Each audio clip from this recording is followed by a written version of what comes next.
Have you ever noticed how quickly your peace can disappear when life suddenly stops going according to plan? One unexpected message, one change in your finances, one difficult conversation, one piece of bad news, and suddenly your mind is racing, imagining everything that could go wrong. But what if peace doesn't come from making life predictable? What if a calm mind is not a mind that has eliminated uncertainty, but a mind that has learned how to remain steady because of it? The world will continue to change. People will act in ways we don't expect. Plans will fall apart. Circumstances will shift without asking for our permission. And if our inner peace depends on everything around us remaining stable, we may spend our entire lives waiting for a stability that never comes. Yet thousands of years ago, Buddhist wisdom offered a different way of looking at this very human struggle. Not by teaching us to escape the world, but by teaching us how to meet the world without allowing every change to disturb the mind. Today, we'll explore how to cultivate a calm mind while living in an unpredictable world. Drawing from timeless Buddhist teachings, not as a religious doctrine, but as a practical guide for navigating the uncertainty, change, and challenges that are part of being human. Our journey begins by confronting a deeply ingrained human tendency, the illusion of control in a volatile world. We often live as though, if we plan enough, work hard enough, prepare for every possibility, or worry about every possible outcome, we can somehow control what happens to us. And for a while, this can feel reassuring. We make plans because plans give us a sense of security.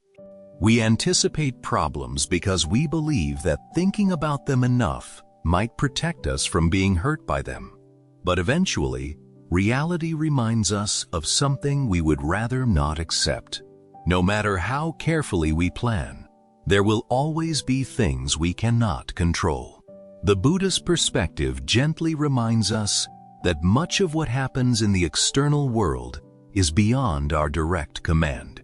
We cannot control the economy, the weather, the decisions of other people, or the unexpected events that enter our lives.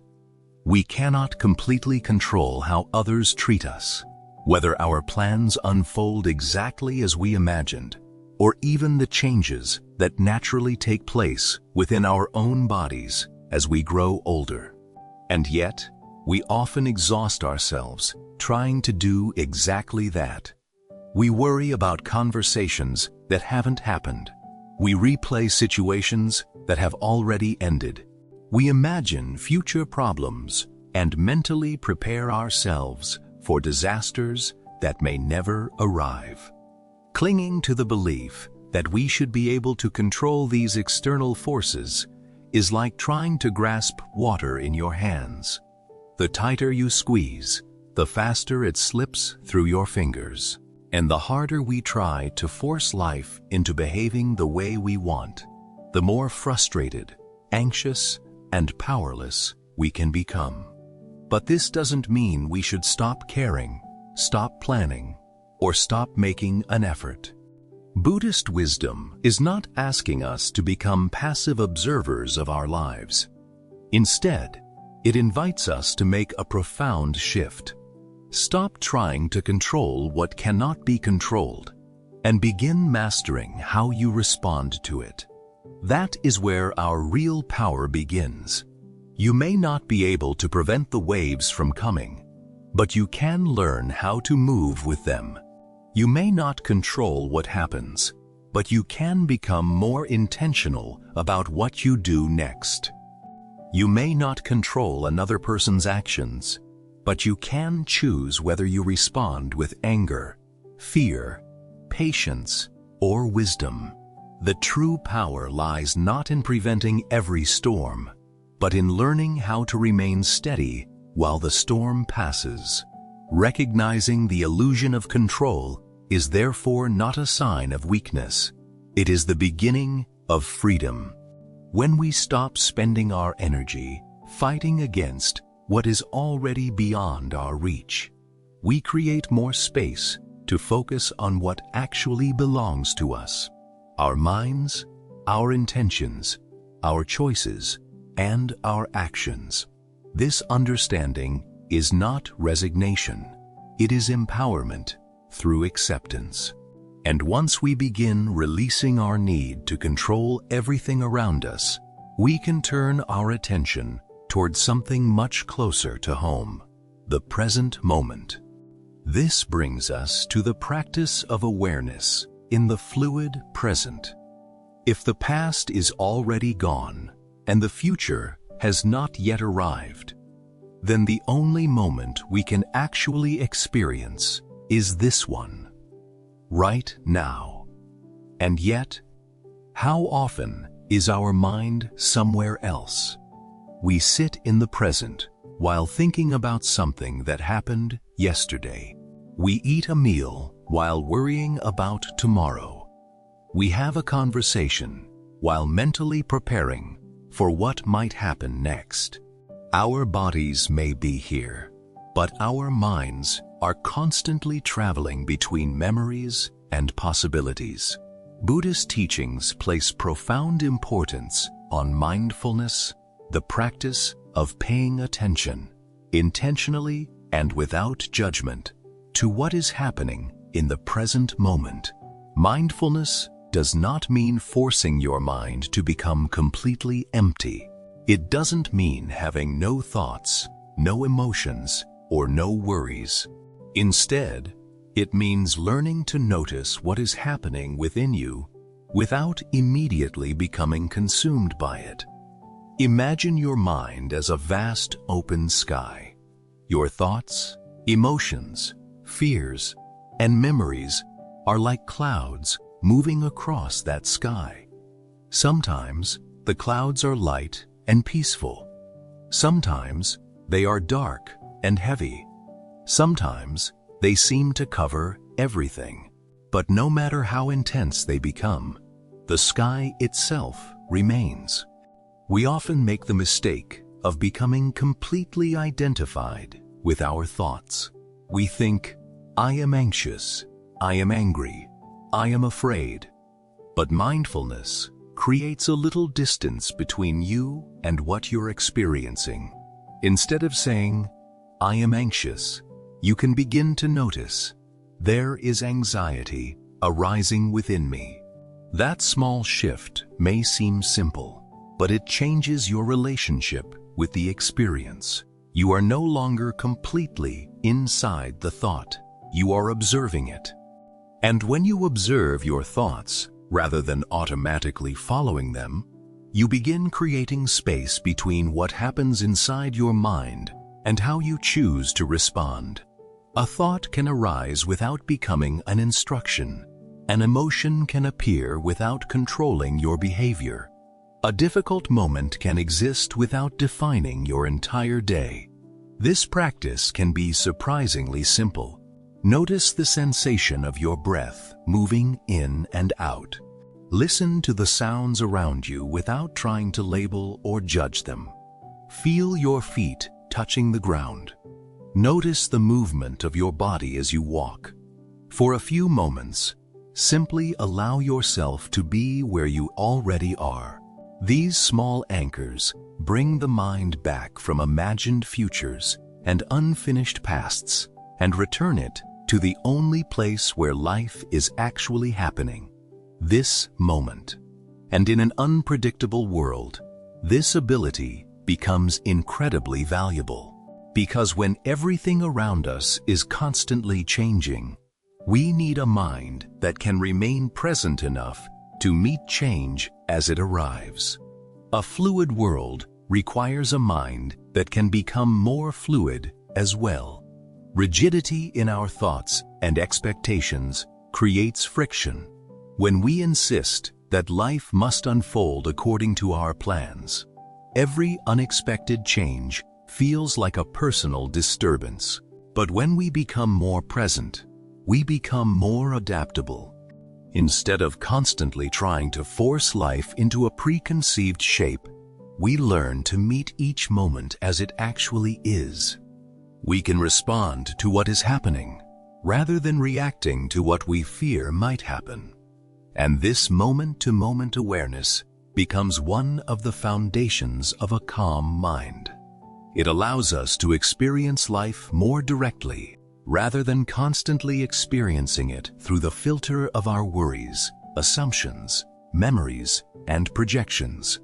The world may remain unpredictable, but little by little, our relationship with that unpredictability can change.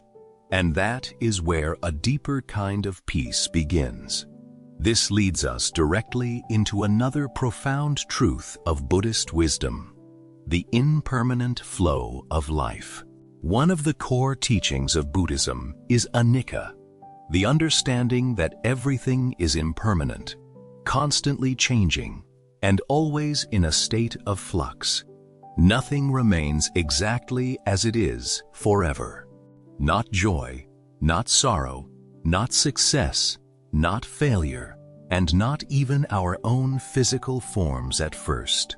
This truth can sound discouraging, but when we look at it more deeply, impermanence is actually a source of immense freedom and peace. When we resist impermanence, we create suffering for ourselves. We cling to pleasant experiences, wishing they could remain exactly as they are, and we resist unpleasant experiences, desperately wanting them to disappear. But both clinging and aversion are ways of fighting against the natural movement of life.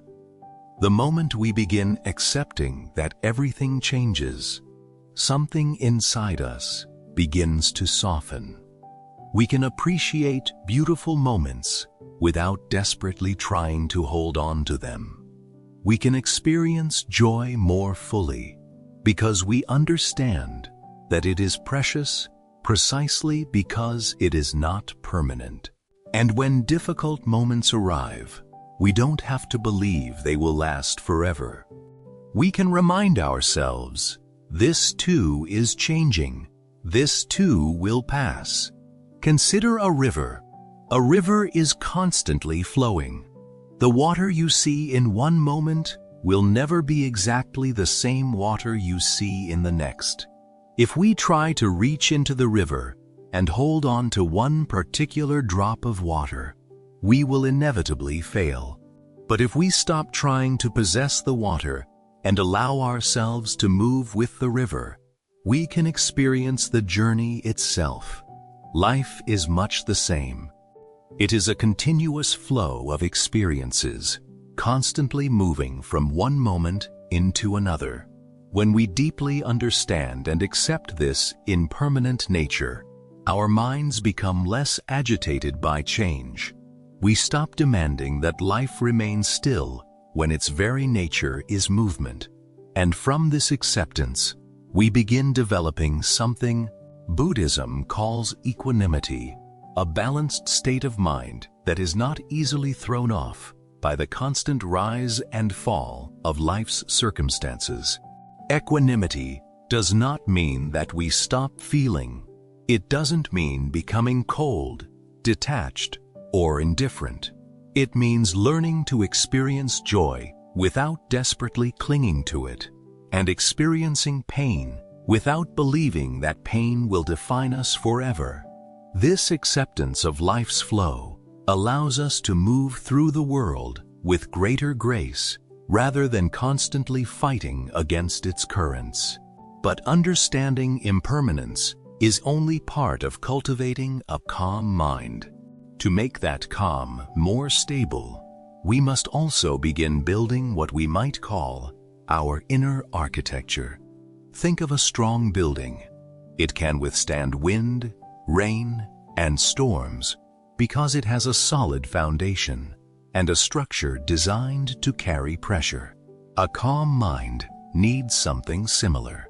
It needs an inner framework, habits, attitudes, and values that provides stability when life outside becomes uncertain. This inner architecture is not built overnight. It is developed through the way we think, the way we treat ourselves and others, the choices we make, and the wisdom we gradually cultivate. One essential element is compassion, or metta. Compassion is not simply feeling sorry for someone who is suffering. It is the cultivation of genuine kindness and goodwill toward ourselves and toward all living beings.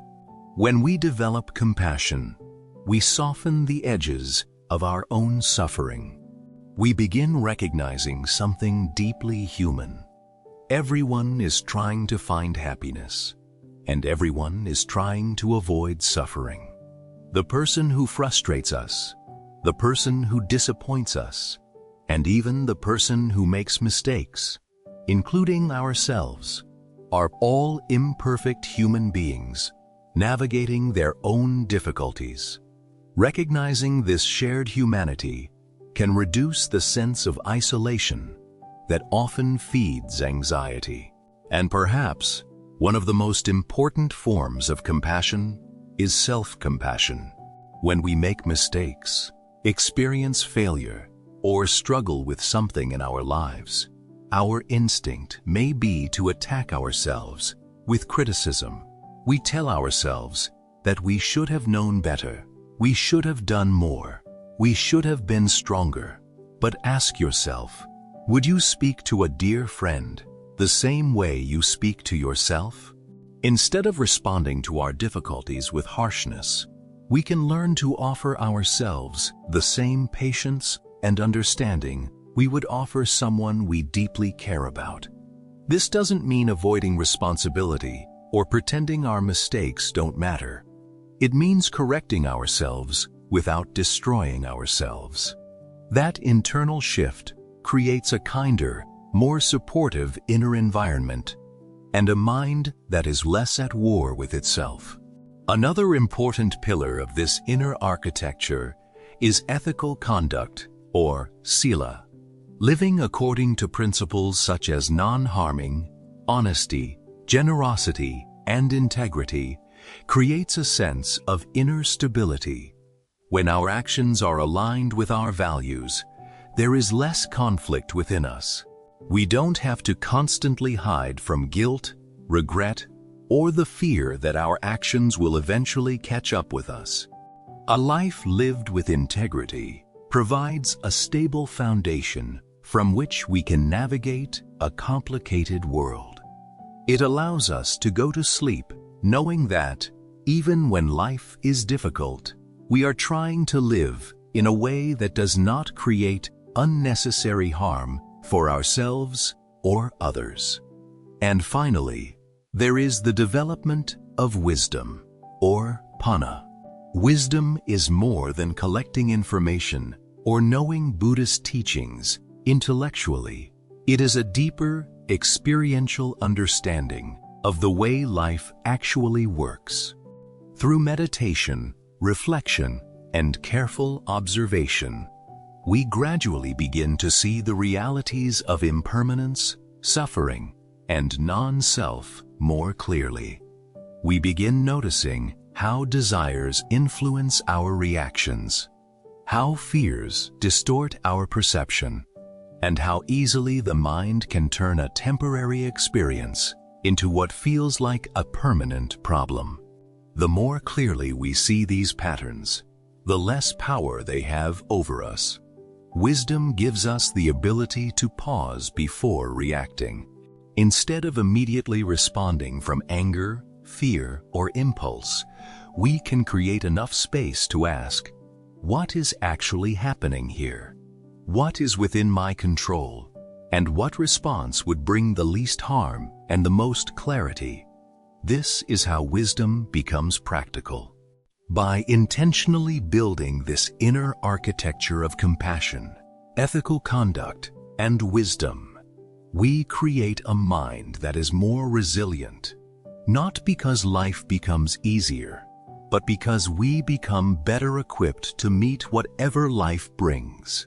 And as this inner stability grows, something beautiful begins to happen. We don't simply experience calm for ourselves. We begin radiating calm into a chaotic world. A calm mind has a ripple effect. When we are centered and peaceful, our presence can become a source of stability for the people around us. Our words become less reactive. Our listening becomes deeper. Our presence can soothe anxiety, inspire confidence, and create space for understanding. This doesn't mean preaching to others or trying to force our beliefs onto them. It means embodying the qualities we wish to see more of in the world. When someone responds to stress with patience instead of panic, it changes the atmosphere around them. When someone responds to anger with understanding, they interrupt the cycle of anger. When someone responds to fear with courage, they remind others that fear does not have to dictate our behavior. In this way, our calm becomes an offering. We demonstrate through our actions that difficulty can be faced without allowing it to consume us. This is the essence of skillful living, not escaping the world, but learning how to participate in it from a place of greater awareness, compassion, and inner strength. The Buddhist path is not about escaping reality. It is about meeting reality more fully, mindfully, compassionately, and with greater clarity. It reminds us that true peace is not necessarily found when external problems disappear, because external problems will always exist in one form or another. True peace comes from cultivating an inner sanctuary, a place within the mind that we can return to even when the world around us becomes uncertain.